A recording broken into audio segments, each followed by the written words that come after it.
turnovers, and the pass rush was ranked number 1 in the country, and it was just a lot more, with more proven players. I mean, Jaquan Johnson was there, Sheldrick Redwine, you had Michael Jackson, you had Malik Young at corner. I mean, last year we were throwing a lot of the guys in. I mean, we threw Gervin Hall into the fire to start, as a sophomore, Al Blades, DJ Ivy, and all these guys. And so with a lot more, I mean, we're going to have so much more experience this upcoming year. I mean, Gregory Russo, we know to start him week 1 and not week 6. Like, we know, like, Blake Baker knows what this defense is. And I totally get what you're saying, Jordan, because that 2017 defense was so memorable, and they just made so many plays. And that's the biggest thing that is the difference is between last year's defense and the 2017 defense. They just didn't come up with enough turnovers. Like, they didn't.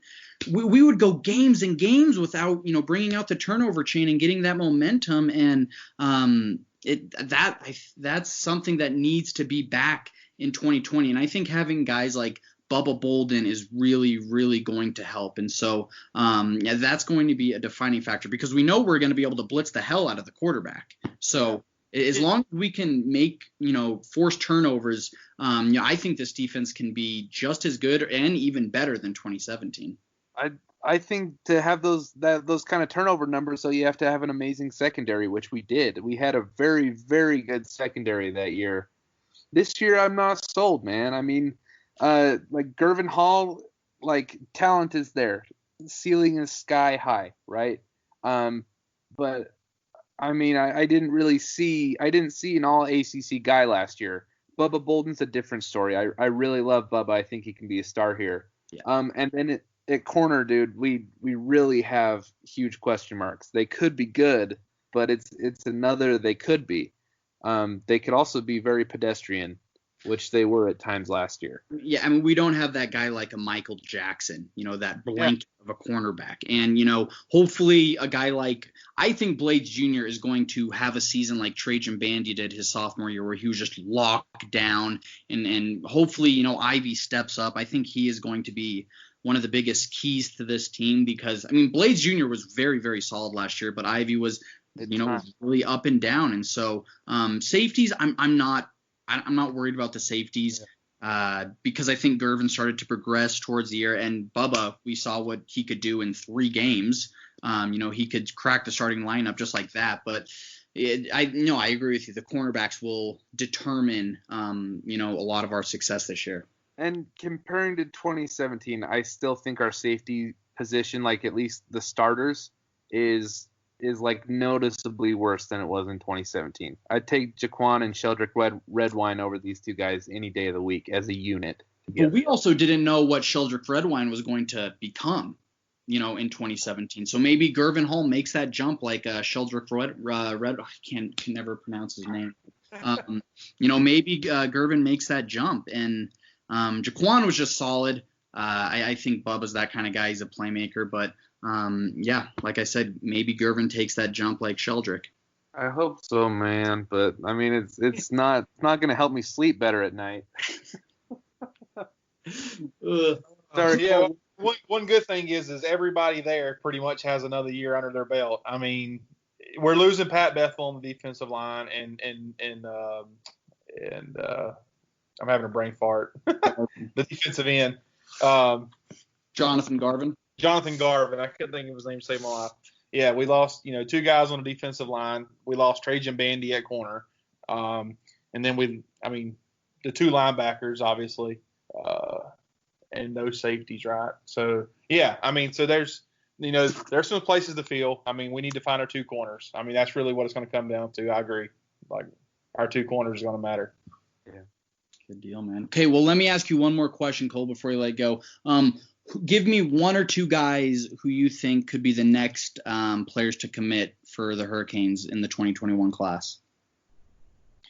I've thought about that. I don't honestly, unless it's an elite guy, I probably wouldn't push anybody to commit. I think we have a solid enough base right now that anybody we take from here on out, unless it's an elite guy, I would wait until the season happened.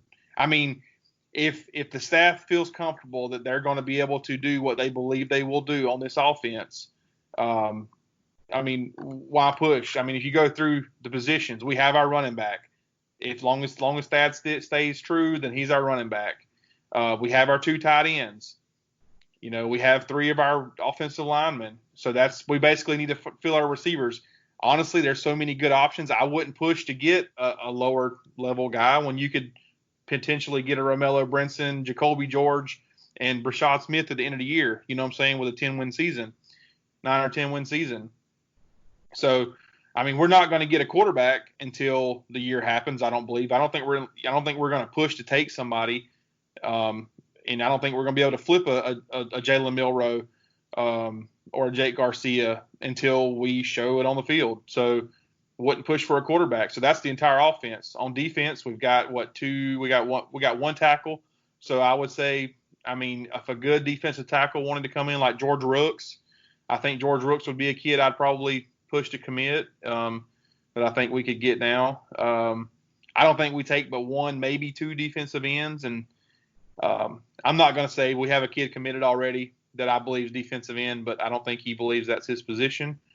And then we have 2 linebackers of the 3 I think we're going to take.